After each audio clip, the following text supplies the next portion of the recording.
বিশ্বকবি রবীন্দ্রনাথ ঠাকুরের কৃপণ কবিতাটি তার খেয়া কাব্যগ্রন্থ থেকে সংগৃহীত। এই কবিতাটি হল আত্মকেন্দ্রিকতা ও সংস্কারমুক্ত নিঃস্বার্থ দানের মাহাত্ম্যের কবিতা।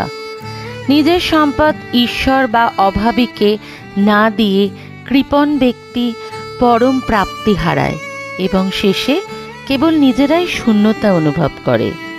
কবিতার মূল অর্থ হল নিঃস্বার্থ দানই হল প্রকৃত ঈশ্বর লাভ।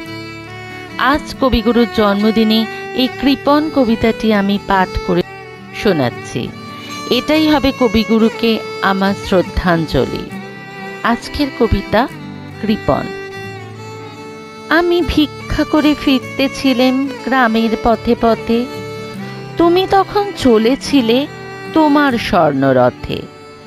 অপূর্ব এক স্বপ্ন সম লাগতেছিল চক্ষে মম, কি বিচিত্র শোভা তোমার, কি বিচিত্র সাজ। আমি মনে ভাবতেছিলেম এ কোন মহারাজ।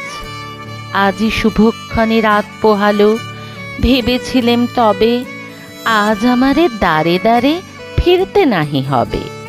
বাহির হতে নাহি হতে কাহার দেখা পেলেম পথে, চলিতে রথ ধনধান্য ছড়াবে দুই ধারে। মুঠা মুঠা কুড়ায়ে নেব নেব ভারে ভারে। দেখি সহসা রথ থেমে গেল আমার কাছে এসে, আমার মুখপানে চেয়ে নামলে তুমি হেসে।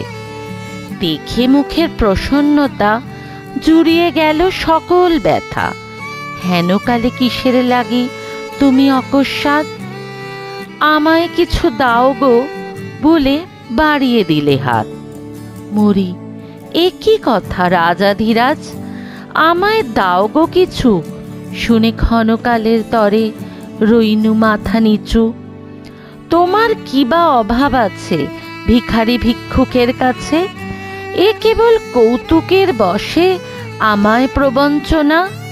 ঝুলি হতে দিলেম তুলে একটি ছোট কণা, যবে পাত্রখানি ঘরে এনে উজাড় করি, এ কি ভিক্ষা মাঝে একটি ছোট সোনার কণা দেখি। দিলেম যা রাজ ভিখারিরে, স্বর্ণ হয়ে এলো ফিরে। তখন কাঁদি চোখের জলে দুটি নয়ন ভরে, তোমায় কেন দিইনি আমার সকল শূন্য করে। নমস্কার।